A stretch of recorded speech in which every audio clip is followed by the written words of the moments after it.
เมื่อสูงค่ะเมื่อได้เป็นวันที่25เดือนธันวาคมที่6ปี2026ในตอนแรกข่าวใส่หมอหอมมีข่าว3ตอนได้มาเปิ้นเผาค่ะออนตั้งเปิ้นได้ก็เฮาค่ะมาถ่อมด้วยข่าวง่าวโหในค่ะโฮบโทบหันยาเมากำฝังไว้ตีไตหลินตั้งน้ำในเมื่อวันที่21เดือนธันวาคมที่6ปี2026ข้าวยามกลางในเจ้าเต็งเคินจ่ายไป20มนิดในค่ะตั้งฝ่ายพิวม่วยยาเมากำและฝ่ายเกี่ยวข้องเขาไหลลงปื้นตี กว่ากดท่าดีซุ่มเถงขึ้นหลังหนึ่งค่ะเนาะดีหิมหอมในสวนหมากไม้อันอยู่เลนวานปางเป้าหมู่ดีเจตขี้เหล็กเจอเว้งแม่แดงเจดอนเกียงใหม่ค่ะอ่อนทั้งดีผู้มีปนพ่อนเขาดีกว่ากดทัดนั่นค่ะเนาะก็สืบเสโคมาเมื่อวันที่2เดือนธันวาคมปี2026นั่นผู้มีปนพ่อนเขาโคบทั่วผ่านก้าอันเลทางเถิมสีเขียวไม้ก้าในเป็นลำป้นไหนค่ะอ่าออกมาห่อออกมาดีซอยนั้นในปื้นดินนั้นๆเฮ็ดจังได๋นั่นน่ะดอกกำในพอมีปนพรเขาก็ปักตาด้วยเหแลจอมรถกานั่นกว่าเผื่อว่ากว่าถึงดีตั้งแผดีวานสหกรณ์นิคมนาสถานีนาโฮงปลีกแม่โจ้นั่นหั่นนะใจดอนเกียงใหม่ในพอมีปนพรเขาเนี่ยก่อนไล่เขาเฮ็ดหามแหวก็กดทัดการลำนั้นค่ะครบรอบหันโพใจก็หนึ่งอายุ58ปีค่ะเนาะเป็นก้นวาน ดีคนย่มจะเว้งแม่เสรียงจะดอนแม่ฮองสอนเป็นก้นฮอมันแหนวเพราะว่ากดทัดด้วยดีในก้านั้นก็ครบทบหันยาของเขาน้ำหนักมันในหมอก2ปาก50กิโลเลยดองเลยถามเสเลยหัวยาหม้อกำอันในมีโกดองตีเก็บมันไว้ในอยู่ในวานปางเป้านั่นเฮ็ดจังได๋วะกำนันตั้งฝ่ายผู้มีปนพ่นเขานี่ก็ปักตาด้วยนั่นน่ะเนาะเพราะว่าเขากดทัดด้วยเผื่อว่าปักตาด้วยคิมฮ้อมอะสังว่าเฮ็ดจั่งใดก็ครบถ้วนหั้นโพจ่ายอันลีทางเทิม2ก้อค่ะเป็นก้นตรงๆหนึ่งๆอยู่ที่ในอันเทงนั่นเฮ็ดจั่งใดคะเพราะว่าเขากดทัดด้วยเต้เนี่ยก็ครบถ้วนผ่านอันเป็นธงจานเนี่ยซ้อนไว้อยู่ใต้ลิ้นเนาะจึงเฮาหันที่ในแคบหางแนวว่าเพราะว่าคุดด้วยเพราะว่าเอามาด้วยค่ะเนาะเอามาด้วยเนี่ยก็ครบถ้วนผ่านเป็นยาเมากำในตั้งน้ำมัน7,330,000เมตรเฮ็ดจั่งใดตั้งฝ่ายภูมิพลพรเขาก็จังแล้วโตก้น2ก็อายุเต็มอยู่ม20ปีจังเนี่ยเป้งกันว่านะเลยฮู้ว่าค่ะ2ก้นนั้นก็เป็นก้นวานที่วานเป้าเจอเว้งแม่แตง เจดอนเกียงใหม่ค่ะยอก็เอาตั้งรถเคิงว่าสังว่าเฮ็ดจังไหนส่งกว่าที่โฮงปลิกแม่แตงปันตัวตามกว่าจำหนังปักเปิงมามีวันเมืองมีข้อมูลตัวในคาเลปีมาที่ห้องการข่าวแม่สายแพทย์ต่างไว้เนี่ยค่ะเพราะว่าโดยเฮ็ดจังไหนเหมือนซุ่มโลโลเหมือนเคินโลโลค่ะเนาะเนี่ยค่ะจึงเฮาหันที่ในแคบหางในยาวเฮ็ดในลูกดีข่าวเงาโหนในสิแลกำในเฮาค่ะมาถ่อมด้วยข่าวเงาเที่ยงตอนหนึ่งค่ะ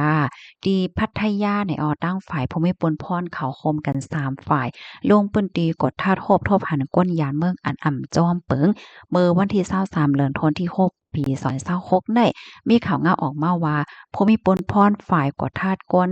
เข้าออกเมืองค่ะฝ่ายเจ้าทาการงานฝ่ายเกี่ยวข้องเนี่ยเนาะก็เลยลงปืนตีกว่ากดทาดก้นหยานเมืองเสียก็ครบเท่าพันก้นอ่ำจอมเปิงได้25ก่อเป็นก้นเมืองคมตม11ก่อแคมโบเดีย7ก่อลาว1ก่อแข6ก่อ วายหลังเสไหลหัวเจอเขาในรวมเหตุการณ์หลายเจอหลายมิ้วเนอกลก่อล้านน่ะเนาะตีพัทยาเฮ็ดจังไหน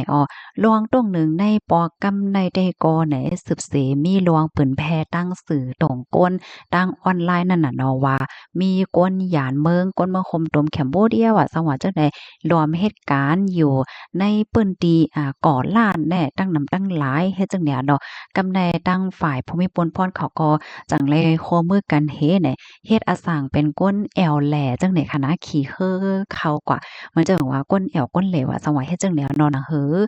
พี่น้องแห่งการเขาเต็มตื่นว่าหังว่าเฮ็ดได้นั่นน่ะเนาะ เพราะว่าก็ถึงที่โกนเหย้าในก็ภูมิพลพรเขาในก็ไล่แผ่เอ็นแห้งค่ะเอ็นแห้งกันเนี่ยเข้าทัดเป็นตีเนาะอำว่าได้เป็นเสียงล้านตั้งกินว่าเปิ้นตีก่อสร้างว่าย่อก่อเปิ้นตีอันหางเฮียนตีนางพันจ้อมกลว่าซังว่าเฮ็ดจังได๋นั่นน่ะเนาะภูมิพลพรเขาเข้าทัดในตั้งได้เลยว่าตั้งหมดใน8ตีเนี่ยค่ะเนาะ8ตีเฮ็ดจังได๋ค่ะ เพราะว่ากดทัดเย้าเนี่ยก็ครบทบหันพี่น้องคนไทยในเกา16ก่อค่ะก้นหยานเมือง364ก่อแคมโบเดีย53ลาว21เจอเขานั้นแต่ก็มีวัดไหวค่ะมีวัดไหวในซัมมีอยู่25ก่อจึงว่ากว่าเมื่อไกลเนาะก็ได้มีก้นเมืองคมตมก้นลาวแคมโบเดียและตั้งแขเนี่ยเนาะเจอเขาก็เหตุการณ์ในเสียงล้านตั้งกินว่าในเปิ้นตีก่อสร้างว่าสว่าเจอในให้ไหนตั้งฝ่ายภูมิพลพรก่อแล้วเอาตัวเจอเขาตั้งเสียงตั้งหมดในปันตัวต่ำกว่าในตั้งพิธีว่าเป็นแห่งการเหตุการณ์ลอยอำไลหับขว้างปยก็เอาตั้งผิดป้อเล็งนายจางป้า4ก่อเฮ็ดจังไหนเอาตัวส่งกว่าที่ห้องปริกเสปันตัวต่ำกว่าจำหนังปักเปิงมามีวันเมืองมีข้อมูลตอนในคาเลเปิงอิงเอามาดีเพก FM สวพเก่าหนึ่งต่างไว้นะคะเพราะว่าเฮาคาม่านลาดเกี่ยวเลยลองกลล้านไทยเขาได้ก็ได้ห้องว่าก่อล้านนะคะเนาะอยู่ในเวงพัทยานั่นน่ะเนาะเปิ้นติในก็ได้เลยว่าเป็นตีอันก้นกึ้งค่ะเนาะก้นกว่าแอวกว่าแลนำเฮ็ดจังได๋นะย้อนว่ามันอยู่จำเมืองเกาะก้วยค่ะลูกดีเว้งเมืองเกาะแหขี่กว่าต่อพอถึงฝั่งปังหลายนั่นก็หลายชั่วโมงก็ถึงยาวในค่ะเนาะเพราะว่าก็ถึงฝั่งปังหลายยาวในเปิ้นก็ได้ออนกันเนี่ยไปเหก็ขี่เฮ้อมันได้มีเฮ้อลงเฮ้ออ่อนเฮ็ดจังได๋ค่ะนะเพราะว่าขี่เฮ้อย่อก็มันได้เข้ากว่าในโกนนั้นให้ไหนเนี่ย ดีในกลนั่นก็มันสิมีโคงลือเศร้าว่ารีสอร์ทว่าตีลือว่าย่อก็มีเสียงล้านตั้งกินว่าสังว่าเฮ็ดจังได๋นั่นคั่นน่ะกำในเพราะว่ากว่าลือกว่าหางยาวใน